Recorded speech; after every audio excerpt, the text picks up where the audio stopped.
Hello and welcome to another edition of the program In the News, coming to you from Broadcasting House, Voice of Nigeria, Abuja.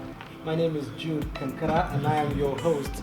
You can listen to the program on www.von.gov.ng. We're also live on Simple Radio, Radio Guardian, and TuneIn, or the Voice of Nigeria app, all available on your preferred app store. On Facebook, we are Von Newscasts. My guest today is Honorable Joshua Audu Gana, a member of the People's Democratic Party (PDP), representing Lavun, Mokwa, Edati Federal Constituency of Niger State at the 10th National Assembly. Distinguished, you are welcome to In the News. Thank you. It's good to be here. Thank you very much. We'll go straight to business, Distinguished. Could you give us a brief background of your early life and present situation, sir? All right.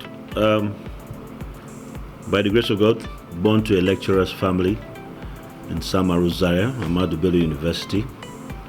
I was born in August of 1977, on the 29th day, and I went through my primary education there in Audu Gana University Staff School, Samaru, Zaria. Went for my secondary education, Air Force Military School, Jos, and achieved my school certificate, and proceeded to the University of Abuja, where I read business administration, and my first degree, 1999, class of 1999, and second degree, my MBA, class of 2006. I started my own entrepreneurial business and participated in the privatization program, and my core areas were agriculture, power, and logistics. And I went and did a Master's of Science in Nasarawa State University, Kefi, and proceeded to do my PhD there also in Security and Strategic Studies, which I'm currently rounding off. And by the grace of God, I went back home to my people since 2021. And started consultations that led to becoming the flag bearer of People's Democratic Party in 2022 to stand general elections. And to the glory of God, I won my elections. I went through tribunal and also was sustained at the Court of Appeal, which has secured me for this tenure here. So I'm my people's servant, serving as their representative, serving as their voice in the National Assembly. Thank you. All right, thank you very much, Honorable. By the way, Honorable Joshua Audu Gana is Chairman, Parliamentary Friendship Group, Turkey. He will tell us about that. He's also the Deputy Chairman, House Committee on Power. He's also a member of committees on Appropriation, Public Accounts, Navy, Ecological Fund, FCT, Judiciary, Ports and Labor, Land Transport, as well as member of the Committee on Media and Public Affairs. So many for you to do, sir. How do you juggle all of these responsibilities in terms of being a part of the committees, sorting things out in these sectors? Well, it has been a practice before I came into Parliament. By the leave of Mr. Speaker, people are appointed into areas where the leadership feels they can perform and add value to the work we do here.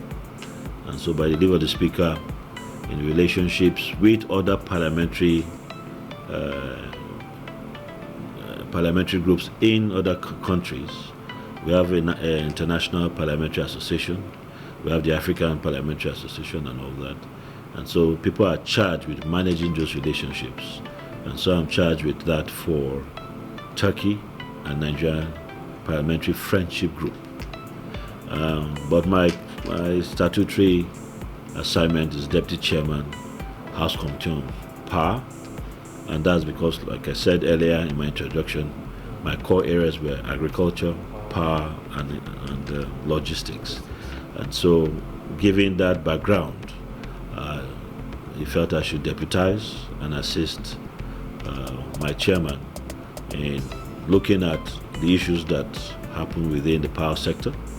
And like popularly known, the Electricity Act of 2023 that was passed, we walked in to see the the good work our predecessors had done, and we passed that bill. And so that is what is operational, the laws supporting the power sector today.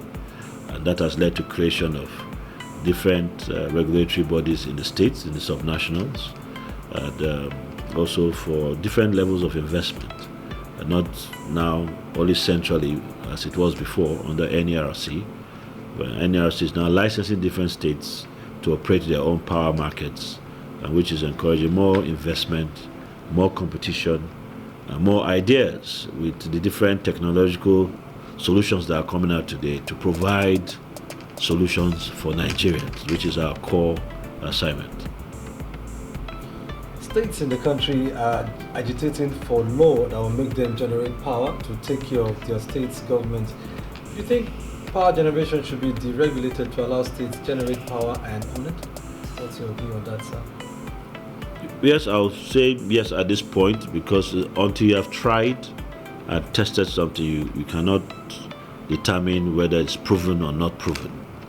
And so instead of holding back with the laws, we provided the laws to deregulate and allow people to come and play in the sector. Maybe after a while, we'll do a reassessment and see how those laws have helped in bringing solutions to our Nigerian people. And if it hasn't, then we might have to revert back to the former one. But we believe strongly that before states began to agitate, instead of waiting for power that comes from the national grid, you can see your source of fuel in your state, you can see technology that can be deployed. You know, the measurements are around the key areas which you can go, the load centers, where you are sure of where you put in your investment, people are willing and able to pay for power, and you can recoup your investment over a period of time. And so with that, we believe, why do you hold them back to a central system that has not brought solutions over the years to give them more capacity on the ground? Allow them to see what they can do on the grounds there, and then some pockets might not need national grid, what we call grid power, being transported from generating centers to load centers. You might just have local capacity that can support the smaller centers, while those ones depend on the main grid power. So that's the mix in the NERC that we hope to see come play out within the next 10 years. Let's put it that way. What are the expectations? Because of Nigerians, we have had a lot of issues in terms of power. Could you briefly elucidate on the electricity bill, and what do Nigerians expect? Because there's been back and forth on this power issue, generating electricity, high tariffs and all that. Could you give us a brief? The truth of the matter is, Nigerians just need to be sincere with themselves. Sometimes when we see some of these arguments, and you now interrogate and investigate us, and you see that sometimes it's just wishful thinking from some corners. We have to be realistic. What the advent we're moving into was where government at the time, mostly during the military regime, in order to pacify Nigerians, we were giving power basically free. Installations were done, you get connected, you are not metered, but power is coming to your house. So people got the wrong orientation by those actions, that they never needed to, it's their right to have power, they never needed to, no. What is their right in the act is to be connected to power. If you use, you must pay for it. Okay, and the bitter lessons that we learned, when those systems started failing, people had to go and pay for generating sets, pay to maintain the generating set, pay for fuel to power the generating sets, pay for maintaining the generating set, pay even when the generating sets get spoiled. That was what the government or the generating plants were doing without you knowing. Now you're feeling what they've been going through, all right, to produce X amount of power. So what I was saying, to attract investment from the private sector, from pension funds around the world or within Nigeria to invest in that, you must assure those investors that they can recoup their investments with agreed interests or agreed profit margins. And so that's why we're very clear on tariff rates, so that you can calculate the energy costs that are going, the capacity costs that are going in, and the margin that is allowed by the regulator for the investor to make over a period of time to recoup the investments. Power is not cheap.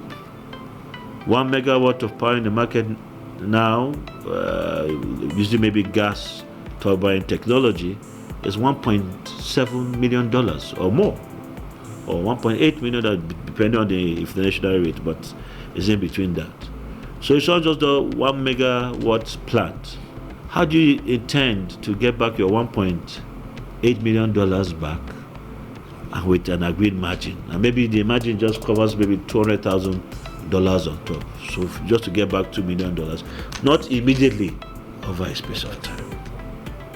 All right, the program is In the News, coming to you from Voice of Nigeria. I'm here with Distinguished Honorable Joshua Audu Gana of the People's Democratic Party (PDP), representing Mokwa, Lavun, Edati Federal Constituency of Niger State. Now, moving on, sir, you did mention collaboration in terms of business partnership with pension houses, organizations, both foreign and local. Where are we on that matter? So some of these deals that Nigerians or Nigerian governments do with foreign nationals, sometimes it benefits the country, sometimes it doesn't, sometimes the deals go out of the window. What is this present situation now in terms of this deal and providing power generation for Nigerians? In fairness, the government and the Minister of Power and those managing the system today are doing quite well to stabilize the existing grid and the current production. The Niger Delta Power Holding Company is doing very well in the power plants they're operating. They're even exporting power and generating foreign income for the nation. And so we must appreciate what we have. The hydroelectric power dams, of course, in the dry season, don't generate as much. So we're more on the gas-powered during this period. And then other solutions are coming. We must commend the Rural Electrification Agency and the different programs they have there for interventions in little communities to do mini-grid systems, where they calculate 100, 200 houses. They need a light bulb, one connection to charge whatever in their houses, and all that. And during the day, that plant takes energy from the sun and from daylight, and the storage capacity can give them power. Now, the same principle. Don't think because you're in a village, you leave everything on in the house and go to the farm. You switch it off so that there's more power stored to give you more energy. And then the government's programs of giving solar street lighting in communities now, that has been going around. Most of we members are beneficiaries of that to our federal constituencies, have helped in giving more lighting solutions to local communities and bringing about more security. So the darkness where evil things happen, bandits can move into places and thrive, is reducing because light is coming to this. But we can't do it overnight. We have a budget cycle, we have what we can pay for per year, but as far as the programs are designed to bring about solutions to humanity, we'll keep moving forward to address all as we go on. And then at some point, we would have achieved more than 90%, and then the story will change. Now, before now, we know houses that are on a street and there was grid power coming there to that transformer, is the houses that are enjoying those street lights for security, that they distribute the weight. Because who pays for street lighting? Government won't pay for it. Somebody has to pay for it. So yes, your regular usage might be X, but then you're enjoying street lighting, and that's the additional on your bill. All right. But now that well, let me say God wants to start taking care of your bills by giving you daylight and sunlight. And He has given technology to the minds of men to produce. So now, street lighting is God that settles it for you. So it's only your usage that we're enjoying. So that is one big, and most of these street lights is not the people that fabricate them or produce them. It's still government that procures them and installs them for free for people. And the bill of grid street lighting to give your areas where you live nicely surrounding lighting has been taken off your bill. So we're looking at more smart systems and solutions to providing the needs of our people. And so in that space, let's give the agencies that are charged with this, they have gone around, they have a vast research of all areas in Nigeria and how to deploy. The World Bank has a fund in one of those agencies, I think the Rural Electrification Agency, and they're supporting private entrepreneurs who can go to any area and look and say, oh, there's commercial value in this village. It's just that utility power has not come here. I want to take it up, and they come with their business plan, present, defend, and then the World Bank funded program gives them 70% of the fund. You show your 20%, and you are basically like licensed to go and produce power for that community. And so, as far as you are giving your scratch cards for the community to buy power from you, and they're seeing power when they need it in their schools and all that, I think most solutions are coming out. So it will happen overnight. And the most thankless job that anyone will take upon is being in government or serving the people. Nobody is telling us thank you. It's only to point at thank you, sir, what we're doing wrong and how something has affected them. Only problems. Nobody says, oh, these are the successes. And we chose to do this job, the thankless job. So we're not waiting for thank you from Nigerians. We're not waiting for anybody to clap for us. We will do what is planned, well thought out, in the fear of God and in responsibility to the people that elected us. Okay. Ministries and agencies are kicking against the envelope system of budgeting. They are saying that the envelope system doesn't take care of their needs. What is your take on this, sir? I agree. It should be thrown out yesterday. The envelope system is not helping development in Nigeria. It's slowing down a lot of potential. And so I join my voices with a lot of my colleagues, both in the House and in the Senate, that we should change the budgeting style of the envelope system. Imagine a transmission company of Nigeria under my committee who has needs of billions of naira, only giving envelope of 3 billion for the year. So that means we're going to still have more transmission challenges this year. But if you give them and say, we did this year, I want all these things finished, I'm sure that all the collapses you people experienced last year will not be experienced. So the envelope system has hindered agencies like the TCN to fulfill its potential. And there are many other agencies like that that are suffering because of just give us your budget according to the envelope provided for you. Why do we create systems to stifle development? We should be creating systems to encourage development. So you want to save so much because someone says the budget is in trillions. Of course, your naira is not as competitive as it was in the years you are referring to. In PDP days, $1 to the naira was 197. Less than 200 naira. Now is what? 1,600 to 1,700.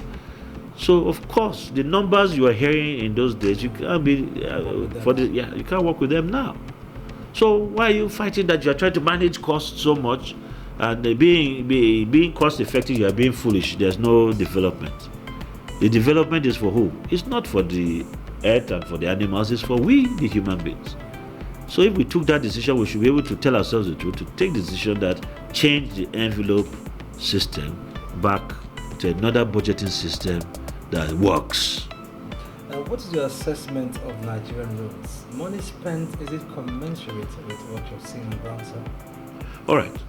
The Land Transport Committee's main charge is not so much roads, because that's where FEMA and works comes in.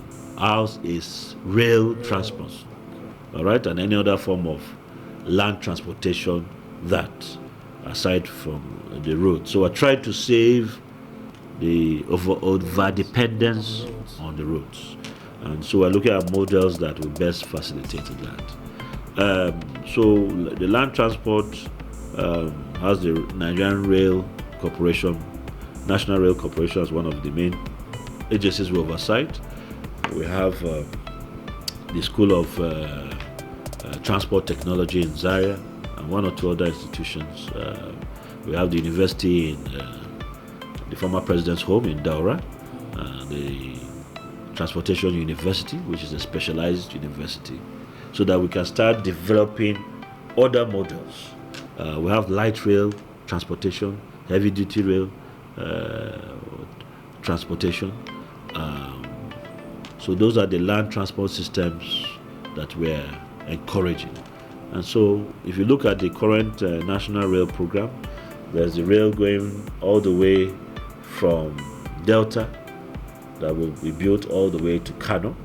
There's another one I've expected from Kano going all the way to Niger, so that at some day when all this is complete, from taking goods all the way from Lagos, can take it all the way to another border of another country. And so, but these things are expensive and they take time. And so we plead with Nigerians, most of that cannot be funded by our budget cycles, but we must show our budgetary plans. And so when they came before us, we saw their plans, and we know that most of their funding must come from a borrowing plan.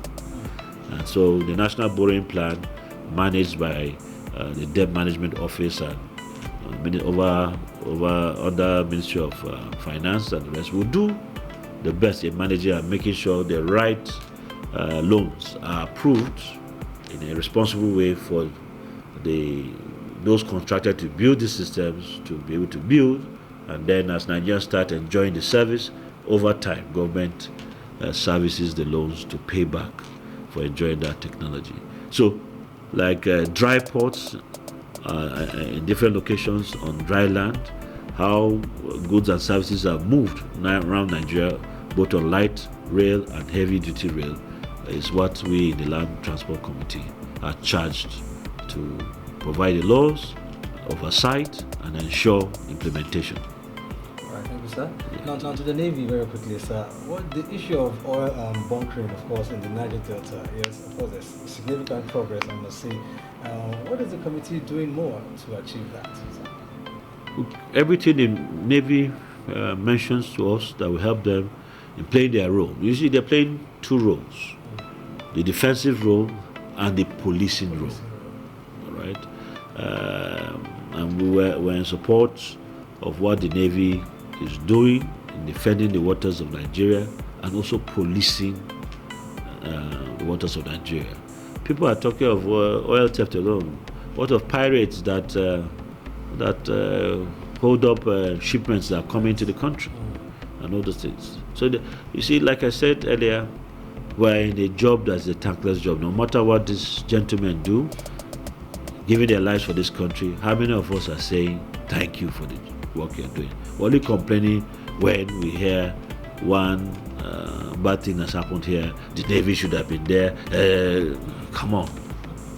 All right? So they're doing their best in technology, in manpower, in equipment and all. The government has been very supportive and give them all the tools to deploy and do their jobs. And so I would just say we want to thank the men of the armed forces. Thank God we just did their Remembrance Day in this January 15th. And we want to thank the sacrifice that they're making. I'm here and they're out there making sure I'm defended here. It's how many of us want to take up those jobs today? Where we shout, Nigerians don't have employment and everything. How many of you want to go and defend if the integrity of the Federal Republic of Nigeria and die for your country and be forgotten? Only God remembers you on the last day where you go. So it's a huge sacrifice. So it's not to be pointing, they're doing this or they're doing that. No. is to try and encourage them and give them, even if it's a clap, or a handshake, or a thank you, or a prayer for what they have achieved for the Federal Republic of Nigeria. And they have achieved, the noise they are hearing is 20%. The glories are 80%, but who is celebrating the glories? And that's why I said our job is the most thankless job. The final words to Nigerians out there, especially the youth. You're very young in office. I must congratulate you for that. What do you have to say for upcoming young people who aspire to be politicians? All right. I was in the private sector most of my life. My public sector is just these first 2 years in being National Assembly. And the impression we had when we were in the private sector looking at people on this side is the wrongest impression. So our advice, younger people and out there, pray for us. Pointing finger at us does not help matters. Things that I thought I'll come in here and I'll do it in one day, that what is wrong with people in National Assembly. I've seen the processes of making one law and getting it even to be passed and getting it signed into law. How long, how tedious, how problematic that process is. Solutions don't come overnight. It's not easy at all. All right? And for the salary I'm even getting here, what I was getting in the private sector was better. But I'm not here to come and reduce government and say they're not paying for. We asked for the thankless job and we're doing it. All right? And I'm sure even when I finish my assignment here and everything, if I'm not re-elected, my CEO will give me my seat back wherever I was working to say, we must have missed your management skills over this time when you left. Certain things were lost or certain things were gained.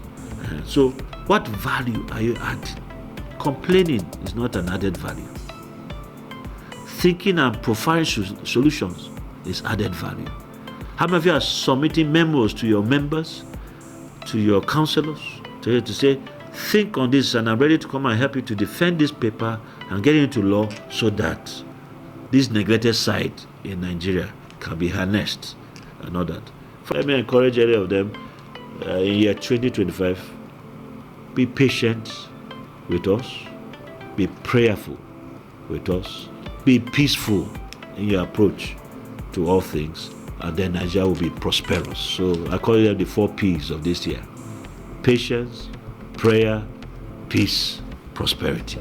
That's my message to Nigeria. Thank you very much, distinguished Honorable Joshua Audu Gana of the People's Democratic Party, PDP, representing Lavun, Mokwa, Edati Federal Constituency of Niger State. Thank you very much, sir, for being in the news. And I thank you for, on behalf of Voice of Nigeria, you said your jobs are thankless jobs. Thank you. I thank you very much for doing a tremendous job in your sector. Thank you for being a part of this program, sir.